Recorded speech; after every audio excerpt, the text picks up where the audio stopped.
Speaking of changes, we are glued to this book. We are going to talk about some more changes right now when it comes to men. Yeah, have you ever heard the term menopause? Well, I have now, since we've been looking at the book I have, but before that, never heard of it. You're supposed to work with me here. I say no. No, I've never heard of the term menopause. Anyway, joining us now is Kathy Kirtland-Silverman. She has written a new book. It's called Manopause, Your Guide to Surviving JD and His Changing Life. Kidding. I'm just kidding. Your man and his changing life.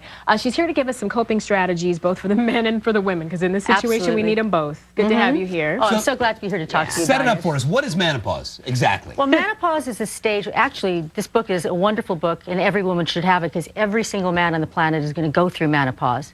And that's the time of life when you're declining testosterone, which starts about the age of 30, declines to the point where you're beginning to feel it a little bit, and that clashes with what our culture expects a man to be. He's always supposed to be strong, he's supposed to be in control, and he's supposed to be invulnerable. He's never supposed to show emotion or weakness. And things just start changing, both mentally, physically, and for the woman in their life, or whoever's in their life, to figure out exactly what's going on with them too, right? What are some of the common signs to look out for when you think that he's going through menopause? You know, everyone's man has some bad days when he may be a little bit irritable, he may be short-tempered or overly sensitive.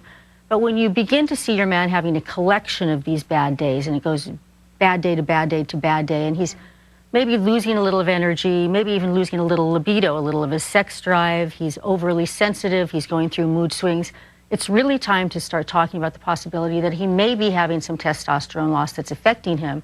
The problem is men don't necessarily want to talk about it. Yeah, men are, I think, generally thought of as people who hold in their emotions, who wouldn't necessarily, so how would you start that conversation? How, as a woman, are you going to go to a guy that may have trouble communicating and say, I think this is happening in your life? Well, you know, in our book we have a lot of really interesting tips and practical coping strategies, and it's so important because if you can get this conversation going, what comes out after you finish and a man can understand who he is and understand what he wants out of the rest of his life is the best man you could possibly have if you're a woman, a man who could be more patient, a man who can be a more sensual lover, a better friend.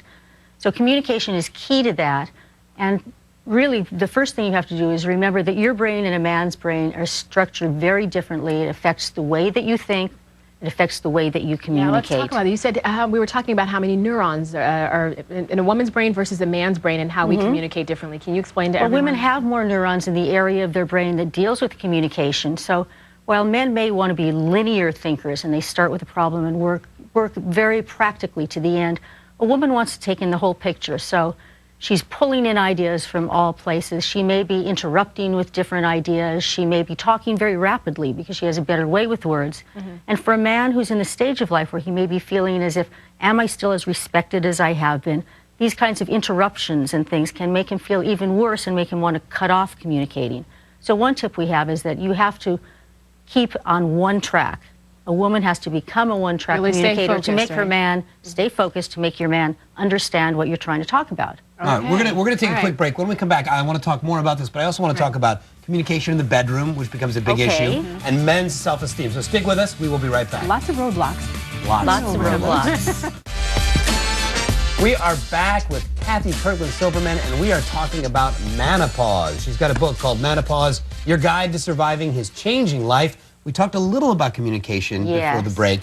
So when a man hits this stage in his life, he's probably been married for over a decade, you'd think. There may be kids running around. So having a healthy sex life is already a challenge. Now there's a change in hormone levels.